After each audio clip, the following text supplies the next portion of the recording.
Joining us for more on exactly what is happening as far as the conflict between Israel and Iran, we have a member of the Knesset, which is, of course, the Israel Parliament. Joining us is Shelly Tal Meron. Thank you so much, ma'am, for joining us this evening. Let me begin by asking you, after what we have seen in terms of the U.S. Intervening and the strikes that have taken place on the nuclear facilities in Iran, the conflict between Israel and Iran continues. Both sides have exchanged fire again today. What are we looking at in terms of the impact of what we have seen taking place yesterday? Well, first of all, I congratulate the Trump administration and President Trump, of course, for making the measures to make sure that the Iranians would not obtain nuclear weapons as well as ballistic missiles. As you know, we've been fighting this war for the past week. And, it's a pity to say, but we have nothing against the Iranian people. 40 years ago, we had amazing relations with Iran. And because of this regime, this fanatic regime that aims to destroy the state of Israel, we had to take measures to make sure that they do not obtain a nuclear weapon or ballistic missiles. They were producing the missiles in a very high speed, and therefore we had to take action. And we congratulate the Americans for joining in, not only because this is an existential threat to the state of Israel, but because this is a threat to the entire world. So I think that the measures that the Americans have taken are very important for the entire globe, not only Israel. And Right. so we are very satisfied with their decision. And we have to see where the next few days are going to go. So far, we're still having missiles being fired at the state of Israel. My daughters have to run to the shelter a few times a day and usually a few times at night. And we're hoping for this to end soon, since the aims of this war is to destroy the nuclear weapons and the ballistic missiles. Right. What really are we looking at in terms of future, in terms of targets? We've seen, for instance, Iran's Supreme Leader, Mr. Ali Khamenei, he has vowed retaliation. Do you think that he is one of Israel's prime targets? Well, he is not being targeted as one of the goals of this war. The goals are, as I mentioned, the nuclear weapons and the ballistic missiles. But, I'm sure that there are many Iranians that will be happy that regime will change and Iran will become a democratic state, because the regime right now is oppressing the Iranian people. They're treating their minorities in a horrible, horrible ways, women and the LGBT communities and other minorities. And I'm sure that there are many Iranians that are wishing for this regime to end. This is not one of the goals of our government in this war. This is the decision of the Iranian people what to do with their country. And I'm hoping for them that it will become a democracy. I've also heard the son of the Shah asking the Iranian people to put their trust in him and give him the opportunity to change the regime there. Right. Because the reason I'm asking you this, and it's very interesting that you mentioned regime change, because officially we haven't seen really this statement coming in about regime change. Today we have seen President Trump, though, put out on social media that it's not politically correct to use the term regime change. But if the current Iranian regime is unable to make Iran great again, why wouldn't there be a regime change?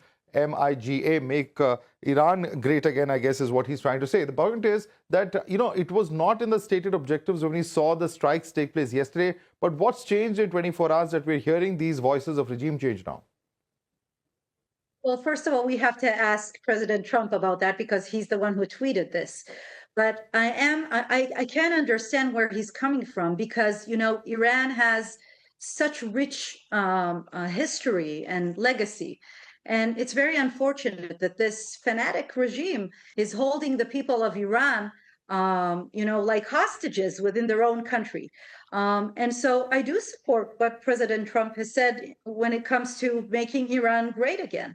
And I think having Iran become a democracy is a great goal. It's good for Iran and it's good for the entire world. Please don't forget that Iran has been the head of the snake for the past decades. They have declared war on the state of Israel decades ago because they are the ones who are operating Hezbollah in Lebanon and Hamas in the Gaza Strip and the Houthis in Yemen.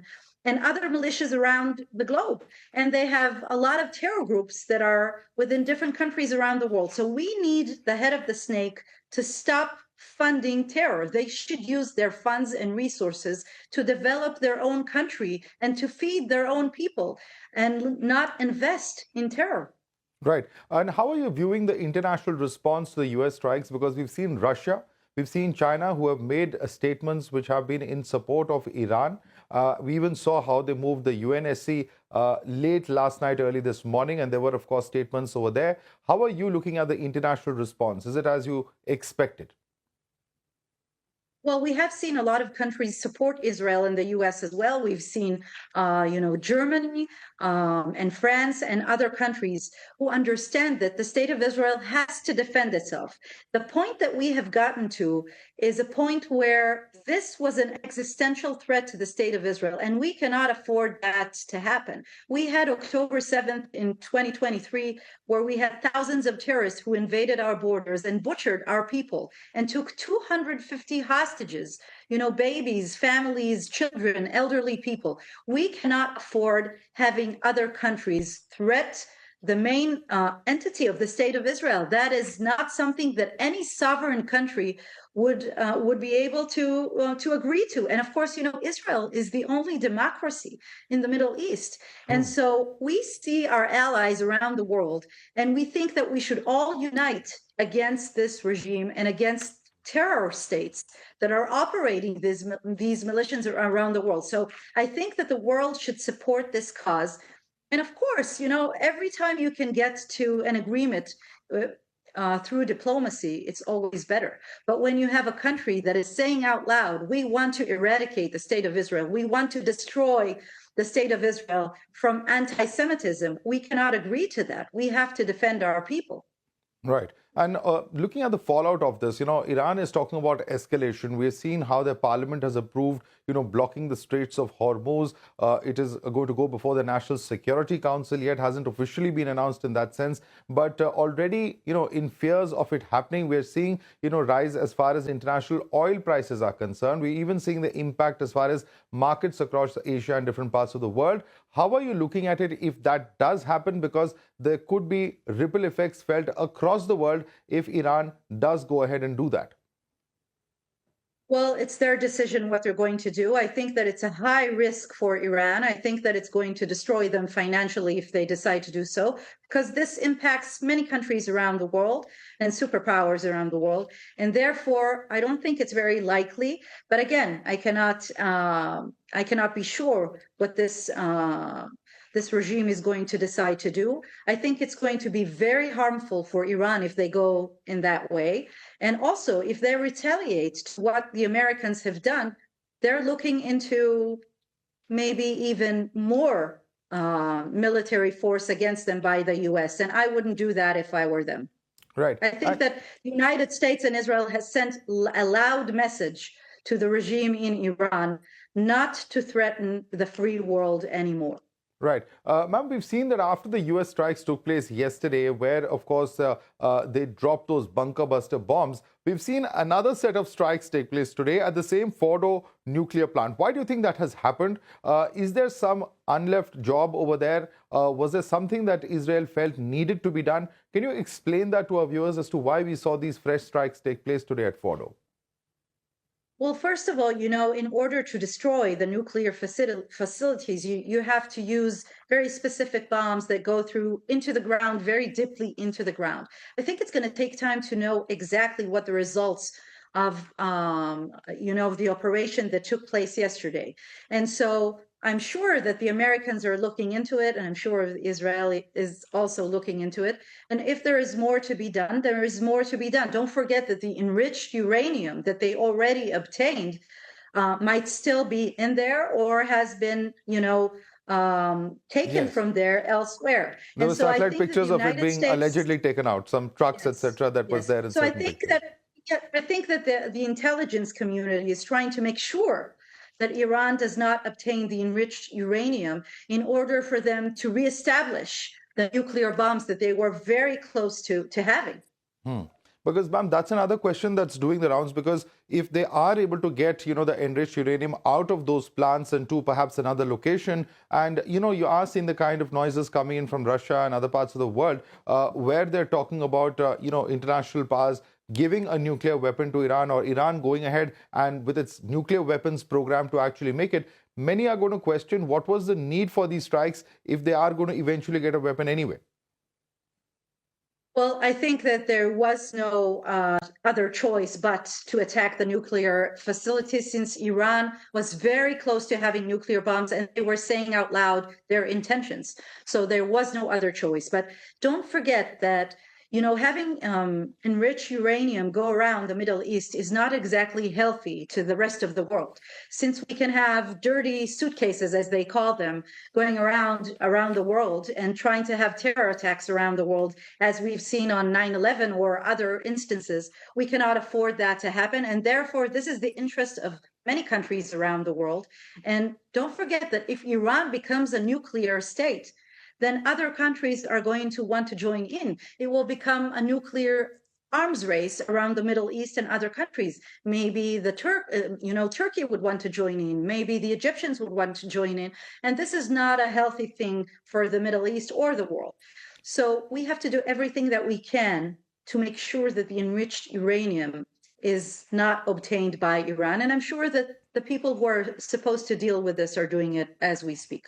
Right. Ma'am, when it comes to Pakistan, earlier we had seen a senior leader in Iran come out to say that Pakistan would then, attack Israel with a nuclear weapon if Israel were to attack Iran. Pakistan, of course, denied that claim. But now, the same Pakistan, which, was talking about giving a Nobel Prize to President Trump about a week ago, has come out to condemn Israel's strikes on Iran and, of course, the US strikes as well. How do you look at this shifting position of Pakistan? Because they've even supported, for instance, Iran at the UNSC. Well, we have no business with Pakistan. And of course, I oppose what they have said. I think that it's very clear to the entire world that Iran is trying to destroy the state of Israel. I have no idea why any country should support having the destruction of the state of Israel, the only democracy in the Middle East that has been existing since 1948. And so, of course, I condemn that. And I ask them to join the free world in the choice of not having Iran being a nuclear state. And I'm hoping that they will do so. Right. And ma'am, you're a member of an opposition political party. You're not part of the ruling, political party. What has been the impact domestically of all of this as far as the political scenario within Israel? That's a very good question, because before the war with Iran started a week ago, we were opposing this government. I'm an opposition member. But when it comes to the war with Iran, we're all united. We all agree that this war had to take place. We had no other choice. We're very united when it comes to this front. And there is no opposition to the government when it comes to the war with Iran. Yes, we have disagreements in other issues, and of course internal politics and other things that are taking place in our country, and of course the war with Gaza. Let me remind you that it's been 625 days since we had October 7th, and we still have 50 hostages in Gaza. And so the opposition was calling the prime minister to create a deal to have the hostages return, and we were offering him a safety net so that he can create this deal. And we have said time and time again that we think that the war in Gaza should end. But when it comes to the war with Iran, there is no opposition. We're all very much united. We need to get through the past days, the days that are coming ahead of us, winning this war, winning this cause, and bringing more safety to the world. Right. So are we looking at another long war like we've seen in the case of Gaza, like we've seen in the case of Russia, Ukraine, or forever war, as they're called in the United States? I'm hoping not. I think that it's not in the interest of the state of Israel to have this war go on forever. I think that most of the goals that we have set, we have achieved them. I don't think it's going to take long to achieve the rest of the goals that we set. And so I'm hoping that this war won't last long, but we will do what we have to do to make sure that Israel is safe. Right. And what is a possible, off ramp? What's a possible end game to this? Because, Iran will also have to, given the fact that it has seen so many strikes, Iran will also have to have something to save face. What is a possible solution to this kind of a crisis? It's a very difficult question, I know, to answer, but are you looking at some kind of a solution? Do you see a solution in sight? Well, of course, if Iran decides to let go of the nuclear program, that will be the best choice for them and for the entire world. And I think that if that is the case, then there is an agreement that can be achieved. And we can cease fire from both sides as long as we are sure that Israel is safe and the rest of the world is safe. And I think that this is, as I've said, it's not only in the interest of the state of Israel, it's the interest of the United States and the rest of the world. So if Iran decides to let go of the nuclear program, then everything is possible. All right. Easier said than done at the same time. But Shelly Tal Meron, thank you so much for joining us and sharing with us your perspective. Thank you so much for having me.